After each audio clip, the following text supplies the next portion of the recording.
A famine-stricken camp housing about 500,000 displaced people in Sudan has received its first convoy of aid in months.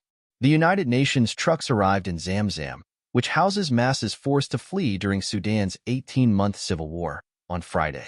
The UN's World Food Programme, WFP, said food deliveries had been held up for months by fierce fighting in the nearby Darfur city of El Fasher, as well as the impassable roads brought on by the rainy season.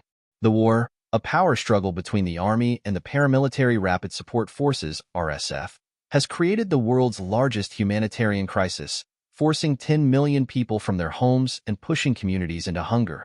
The population of Zamzam has reportedly ballooned since April, when the RSF began battling to take El Fasher from the army. El Fasher is the only city still under military control in the western region of Darfur. In August, an independent group of food security experts determined that the war had pushed Zamzam into famine. The conditions for classifying an area to be in famine are that at least 20% of households must be facing an extreme lack of food, with 30% of children acutely malnourished and 2 people out of every 10,000 dying daily from starvation or from malnutrition and disease. The food convoy to Zamzam is part of a major surge in the WFP's efforts to reach those in the most needy and isolated conflict areas, the organization said. 3 convoys in total with more than 700 trucks have been dispatched with enough to feed 1.5 million people for over a month, the statement said. Some of them food aid is also heading to South Kordofan state. These trucks carry more than just food.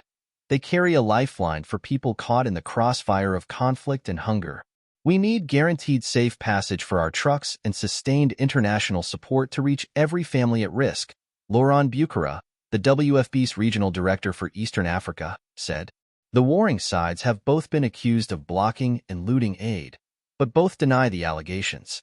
The convoy that arrived in Zamzam camp on Friday had left Otter on the border with Chad on November 9th, a key route for bringing aid into Darfur.